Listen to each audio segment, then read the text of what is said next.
Please welcome the SLA CEO and Executive Director, Benjamin McKay. Good afternoon. Thank you, Hank. Excellent job, as always. Hank asked me before the meeting if we were trying to make a political statement. And I said no, but now that you think about it, I've taken a picture to see which side of the room everybody decided to sit on. But actually, for the record, this is vermilion, not red. And this is Dodger blue, okay? Golden Gate Bridge, north, south, you get it? Okay. Just, that was part of our branding exercise, make sure we keep everybody happy. And speaking of keeping people happy, I want to say some thank yous, first off to the board and to all the committee members who volunteer their time to make sure all of this can happen. It probably to some of you each year you come up, oh, there's a new Next Gen initiative, oh, there's a new Learning Center initiative, but it takes a lot of work and a lot of consulting with committee members and board members to get those things right. And so I want to thank all of you for that time and for that commitment, also for the SLA team. We've got a great team. We try and feature them in the videos to the extent that we can.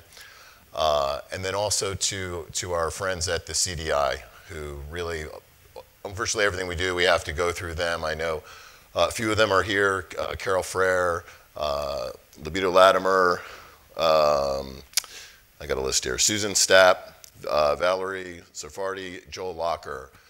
Thank you to all of you, particularly Carol. I know, Carol, somebody from our office calls you probably every week asking you to do something, and you're really patient with us and you give us good counsel, so thank you so much for that. And I know Audrey's on leave, but please take back to her our thanks to her as well. This is speaking of the CDI, this is an interesting time for me because it's the first time that since I've been at the SLA that Dave Jones is not our commissioner. So it's sort of a brave new world. It was a comfort to have Commissioner Jones there. He was always very helpful and responsive to us, and we knew that he knew the industry. And I'll talk a little bit more about that in a few minutes. Now we have our first new commissioner, Ricardo Lara, and we've been fortunate that last year we had another initiative. You've seen initiatives on the Next Gen side, you've seen initiatives on the education side.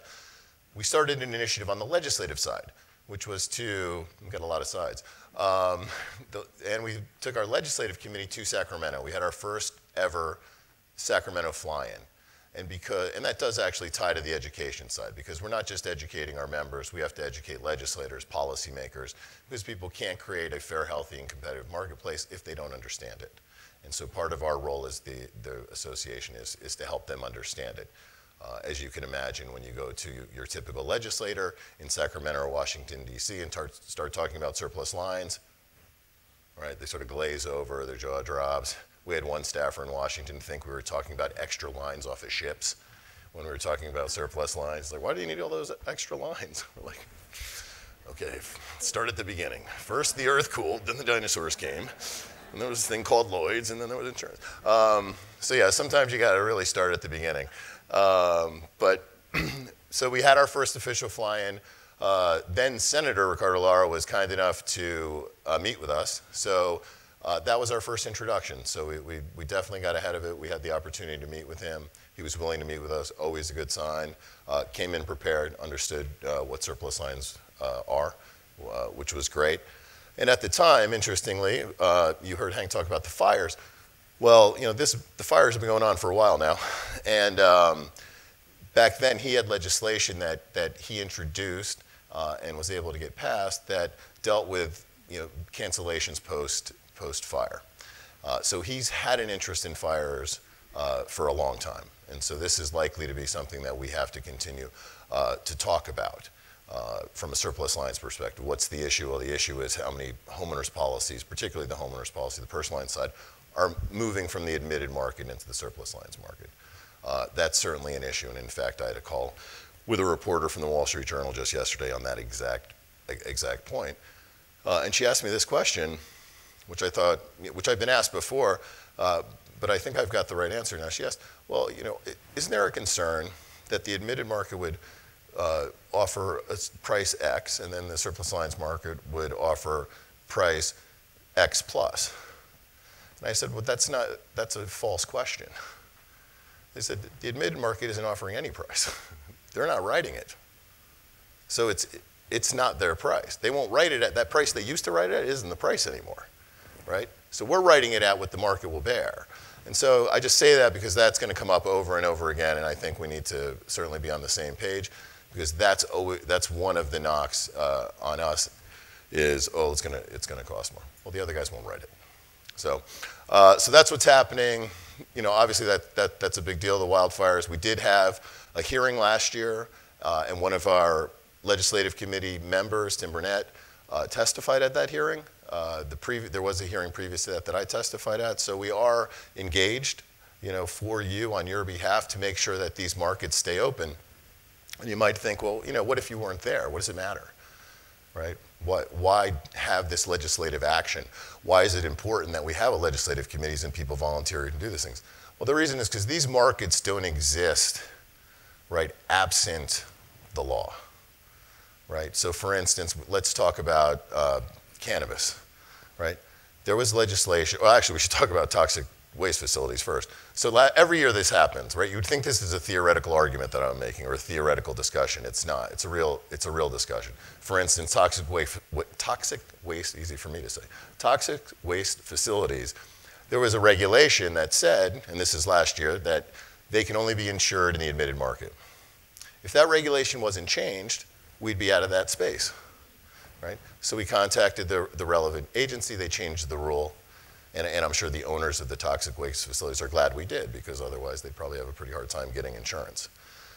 So, okay, toxic waste facilities, how many people are in that business? Well, the year before that, it was cannabis, right? The rule that came out on cannabis said you have to write it in the admitted market. Well, Commissioner Jones, who was commissioner at the time, had a hearing down in Los Angeles. We went, testified, explained to him that most of the cannabis marketplace is going to be written in the surplus lines market, or it's not going to be written at all. And then how are you going to get your loans? How are you going to get your operation certificates?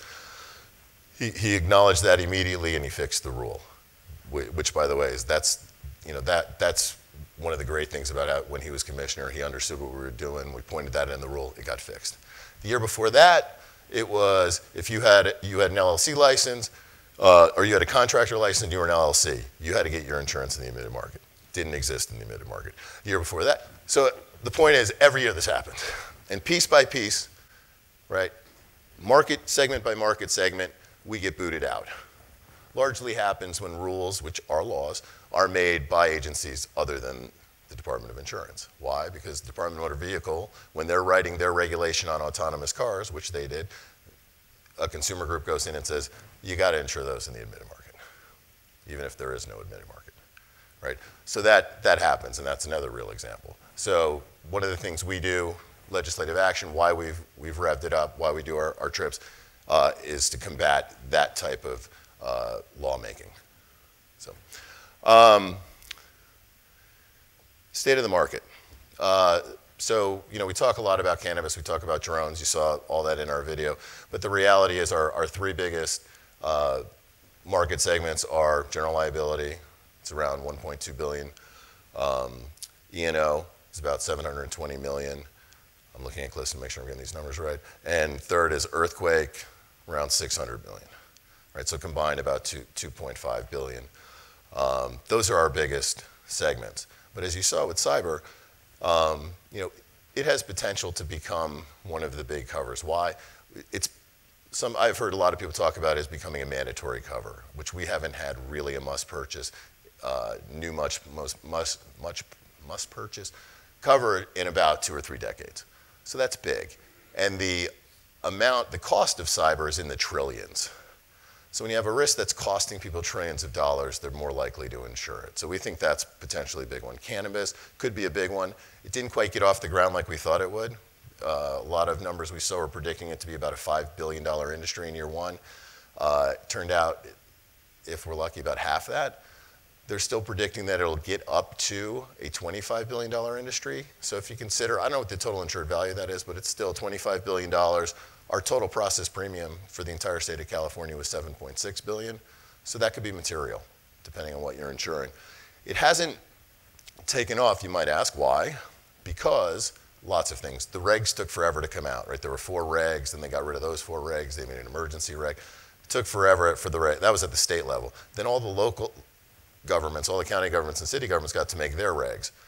And the vast majority said you can't grow, well, a lot of them said you could grow it. Most of them said you can't sell it in our county. So the majority of the counties in California, it's illegal to sell it. So you can grow it all you want, but you can only sell it in a few counties, and that became problematic. So we think it has some escape velocity, but we think it's going to be a lower trajectory for cannabis. But again, still an emerging market, could help buoy us even if there is an economic downturn. So you saw in the opening video the market overall. What's the macro level? Well, we've had 4 years of growth. Back in 2014, we were at about 5.9 billion in processed premium. Now, this year, you saw we're in 7.6 billion.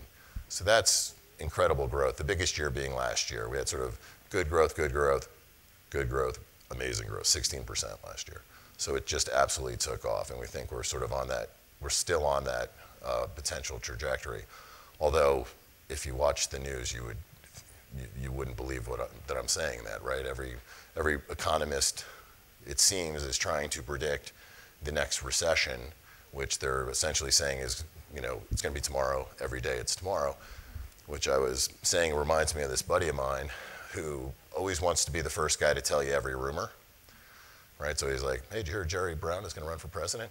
Hey, did you hear that President Trump is going to resign? Hey, did you hear that Kamala Harris is running for president?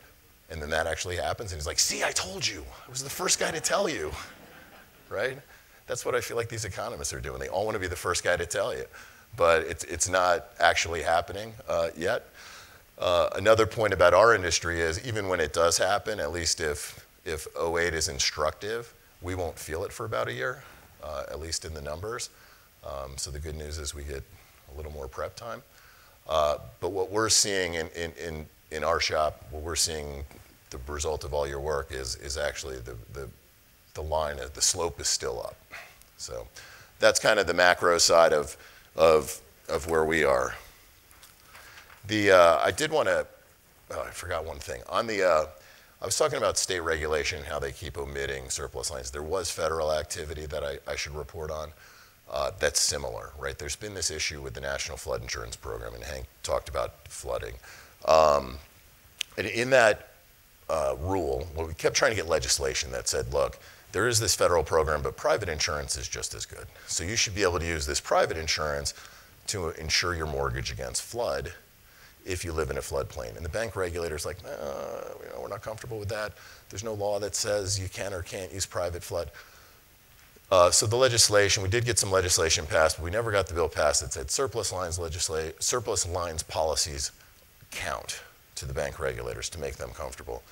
Finally, a rule was promulgated, and in the rule, there's a preamble that talks about surplus lines and says surplus lines policies are just as good as admitted policies, blah, blah, blah. But then in the actual rule, which is the law part, unfortunately, it doesn't talk about surplus lines at all. So it's sort of like a half victory.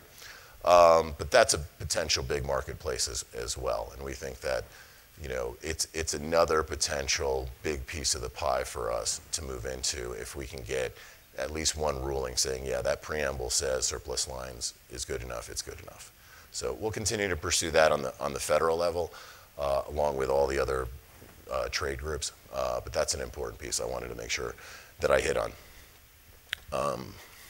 With that, we put the vision statement up there earlier. I just want you all to know that links everything that we're doing and talking about. That's sort of when we're wondering if we could or should do something, that's what we look to. I keep it on my desk, read it every day. These are some of the words that we use, that we pull out of it, and that are largely our committees. And that's how your association operates. So if you want us to do something differently, lobby to change the vision statement, because that drives all of our activity and everything we do. I hope, and in closing, my hope to you today is that you leave this meeting knowing that your trade association cares vehemently about this marketplace, that we're doing everything we can think of and more. I hope you go away with an understanding that these things take time and a lot of energy, and it's not just the SLA staff that's doing it, but it's a lot of you, it's your committee and your chairs. So the more you can get involved to help, this stuff doesn't happen by accident, and it has consequences. Right? If it's not done, your ability to prosper declines. And so that's why we're here. There's a real value add here, and that's why we exist. And with that, I'll see you at the reception.